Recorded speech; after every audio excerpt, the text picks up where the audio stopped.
Y a-t-il un génocide ethnique au Burundi? Telle est l'une des questions qui alimentent le débat dans les milieux sociopolitiques burundais. Tout le monde est témoin de la barbarie du pouvoir Nkurunziza envers tous ceux qui ne supportent pas son pouvoir. Ceux-ci peuvent être des Hutus, des Tutsis ou des Twa. Le plus important pour lui est de frapper fort toute voix discordante par rapport à sa volonté de s'éterniser au pouvoir. Comme il le dit souvent, et comme son parti ne cesse de le répéter, il sera là jusqu'à sa mort, et son parti sera là jusqu'au retour de Jésus. C'est dans cette volonté de s'éterniser au pouvoir qu'il a violé toutes les lois de la République, la loi fondamentale qui est la Constitution et la loi mère de cette dernière qui est l'accord d'Arusha pour la paix et la réconciliation au Burundi. Après avoir violé toutes les lois, tous ceux qui étaient contre cette montée de dictature, que ce soit dans son propre camp ou dans le camp de l'opposition, ont été traités d'ennemis de la nation, donc des gens à abattre, et certains ont été effectivement abattus. Chez Pierre Nkurunziza, cette réaction barbare et criminelle contre ceux qui sont contre sa dictature n'a pas été ponctuelle, elle a été bel et bien calculée et préparée au fil du temps. On se souviendra que depuis sa montée au pouvoir, Nkurunziza a massacré les membres du parti FNL qui étaient sentis comme une force politique concurrente. Les services de renseignement de Nkurunziza ont massacré des milliers et des milliers de citoyens burundais avec le seul péché d'appartenir au FNL pro-Gwassa. En ce moment, sa cible était Hutu.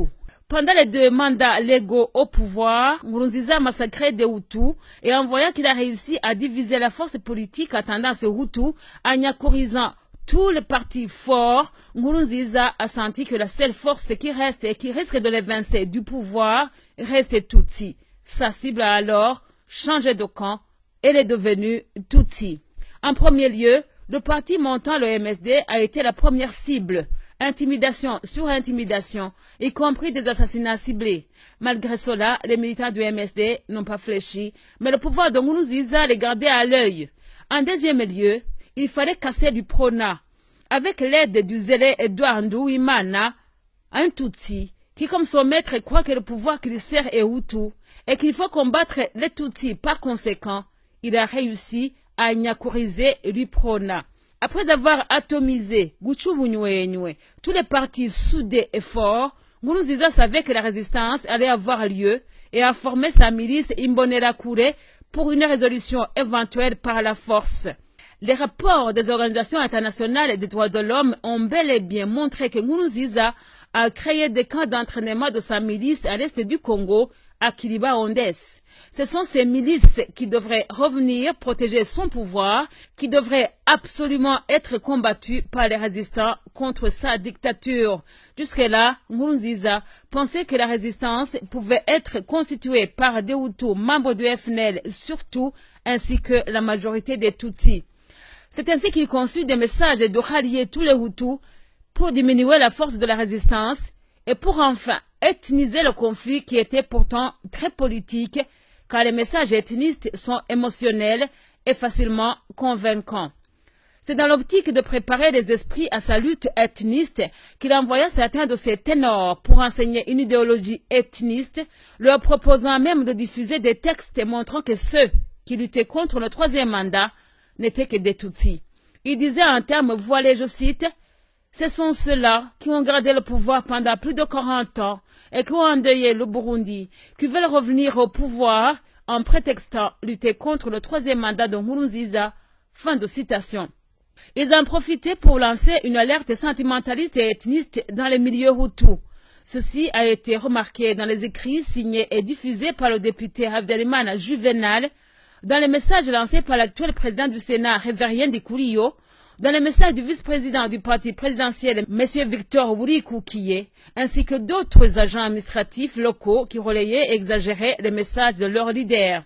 Les miliciens Imbonerakure qui étaient formés à Kiliba-Ondes étaient en contact avec les anciens génocidaires rwandais qui leur inculquaient une idéologie de haine contre les Tutsis, d'où à leur retour au Burundi, ils ont été les plus zélés à massacrer des familles Tutsis sans état d'âme.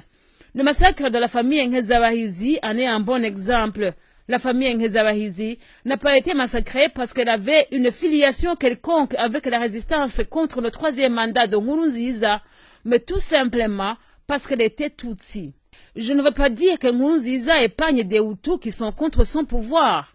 Il y a des Hutus qui ne peuvent plus mettre le pied à Bujumbura au risque de se trouver en cadavre le lendemain dans les rues de la capitale.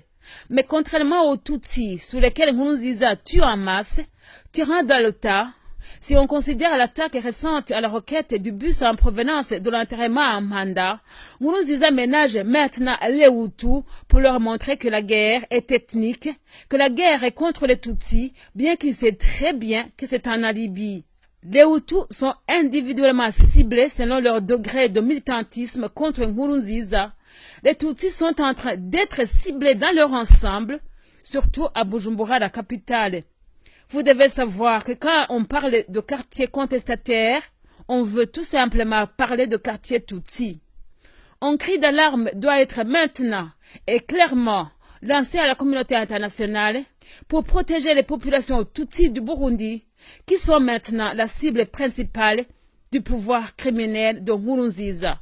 Et en réponse à la question de savoir si le génocide en cours au Burundi est ethnique ou pas, je dirais qu'elle est en même temps politique et ethnique. Donc, politico-ethnique, étant donné que des Hutus anti-troisième mandat de Nkurunziza sont également ciblés.